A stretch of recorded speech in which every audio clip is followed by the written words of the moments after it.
Dahil nga sobrang sarap nung pork dinakdakan na ginawa ko nung nakaraan at aba ay hindi na po ako nagpatumpik-tumpik pa. Ginawa ko na rin po ito sa mano at sobrang sarap din naman talaga. Kaya naman kung sa intro pa lang ay nataham ka na siya, tara magluto na tayo ng chicken dinakdakan. Dahil nga po chicken dinakdakan yung ating lulutuin ngayong araw. Syempre yung ating po main ingredient ay ito po manok. Bali ito po ay dalawang chicken breast na inalisan ko na po ng buto para naman po mas madali kapag hiniwa-hiwa natin ito mamaya. Naglagay na nga rin po ako dyan ng mga pampalasa katulad ng asin, paminta at saka itong garlic powder. I-massage lang natin itong ating chicken para naman magpantay po yung mga pampalasa na inilagay natin dito. At pagkatapos po niya, ay atin na po itong ipiprito. Hindi po ito yung original dinakdakan recipe. Pero napakasarap din naman po talaga nito. Ang alam ko po kasi sa dinakdakan recipe ay iniihaw talaga. Pero ngayong araw nga po, sa halip na ihawin ay piprito po natin itong ating manok. At habang napiprito nga po ako ng manok, ay inihanda ko na po yung iba pa nating mga gagamiting mga sangkap. So, bali dalawang sibuyas po yung ginamit ko dito. Isang buo ng puting sibuyas at isang buo naman itong pulang sibuyas. Hiwain lamang po ng papaganyan and taghiwa na rin po ako ng sili.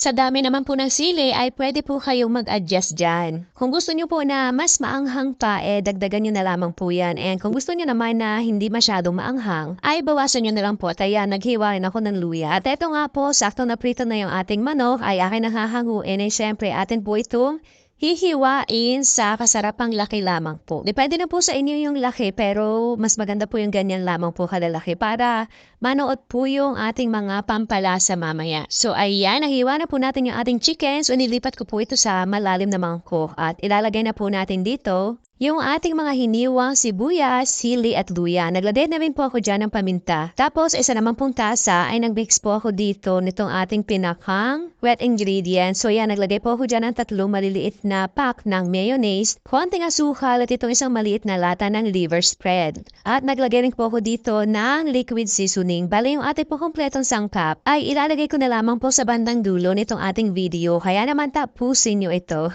At naglagay na rin po ako dyan ng 3 piraso ng kalamansi. So yan, halu-haluin. Then, ibubuhos na po natin ito dito sa ating chicken. Nako, itsura at amoy pa lang po, aba, nakakatakam na. Kaya naman subukan nyo na rin po ito. So ayan, akin na po itong hahaluin gamit yung aking kamay. Nagsuot naman po ako ng gloves. Mas maganda kasi na kamay yung ipang mimix natin dito para halong-halo siya. Make sure na lamang po na malinis ang inyong kamay or nakasuot po kayo ng gloves. So ayan, okay na po yan. Atin na lamang po yung ipi-plating at ayan na.